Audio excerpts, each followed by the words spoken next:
Okey, Assalamualaikum warahmatullahi wabarakatuh. Okey, baik.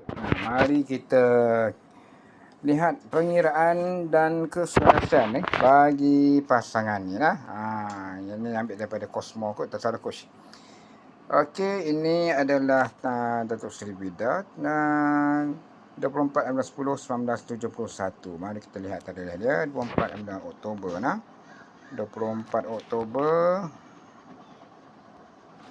Okey, kita gunakan software pengiraan telah ini. Okey.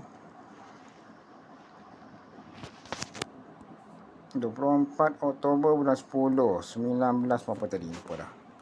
1971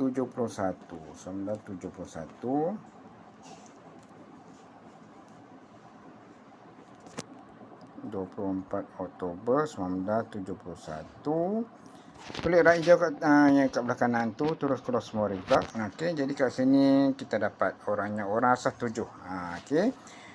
Okey, dan dalam software ni dia ada huraikan bagi huraian tentang nombor asasnya, kemudian ada huraian tentang pola, kemudian ada huraian, ada pengiraan hasil pengiraan arah kejayaan dan kejayaan yang sesuai, bintang sesuai melalui elemen. Okey.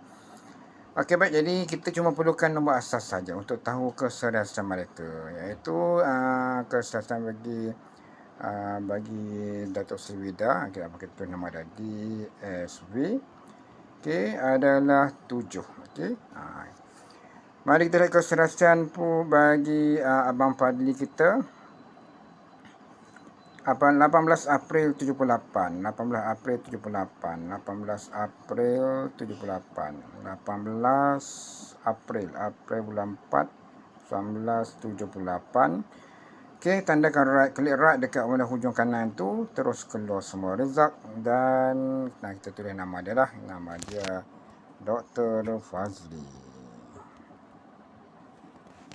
Okey, jadi orangnya orang asas 2. Okey. Quick, I can turn that on. Orangnya orang asas 2. Jadi macam mana nak kira keselarasan? Ini sama juga, dan software ni dia pun bagi huraian tentang orang asas 2, kemudian ada huraian tentang pola-pola diri, dan kemudian ada bab arah kejayaan, itu punya pengiraan untuk arah kejayaan dan juga bintang kejayaan sesuai melalui elemen. Okey. Okey, baik, jadi macam kita untuk tahu keselarasan pasangan ni senang saja, kita perlu tahu nombor asas masing-masing. Okey, jadi DSV orangnya asas 7, Dr. Fazli DRF. Okey.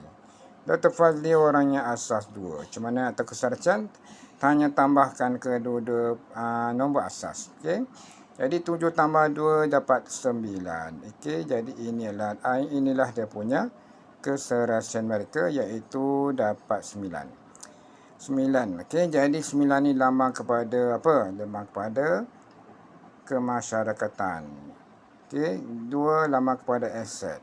Yang ketiga adalah lambang kepada kejayaan. Okey. Okey, baik. Jadi adakah pasangan ni serasi? Jadi pasangan ni adalah pasangan yang serasi. Okey, pasangan yang serasi. Jadi energi mereka jika mereka meneruskan hubungan dalam rumah tangga dan energi inilah yang mereka perlu ikut flow energi ini, iaitu berkaitan dengan kemasyarakatan, berkaitan dengan aset dan berkaitan dengan kejayaan. Okey. Jadi aku tak mahu huraikan panjang lebar, nanti video ni jadi terlalu panjang. Okey, baik, bagi anda yang dah berminat untuk dapat fokus huraian tentang timeline anda, terutama bab jodoh dan perkahwinan, ada banyak lagi cerita yang aku boleh huraikan. Dalam bab jodoh dan perkahwinan, aku akan cerita yang pertama sekali adalah bab keserasian. Okey, yang kedua, padang dulu. Dalam bab jodoh perkahwinan, aku akan cerita bab keserasian. Yang kedua, karakter masing-masing, lelaki dan perempuan, ataupun suami isteri, ataupun tunangan lelaki dan perempuan. Yang ketiga, coach akan huraikan berkaitan dengan potensi masalah kewangan. Okey, yang mana kewangan, yang mana masalah kewangan ni kebiasaannya adalah antara punca masalah perceraian, dan last sekali adalah potensi poligami. Okey, curang ataupun berkahwin semula. Okey. Jadi ada 4 video yang coach akan huraikan khusus dalam bab jodoh dalam perkahwinan. Okey, jika anda berminat untuk dapatkan analisis jodoh dalam perkahwinan, inilah dia punya cerita dia lah. Okey.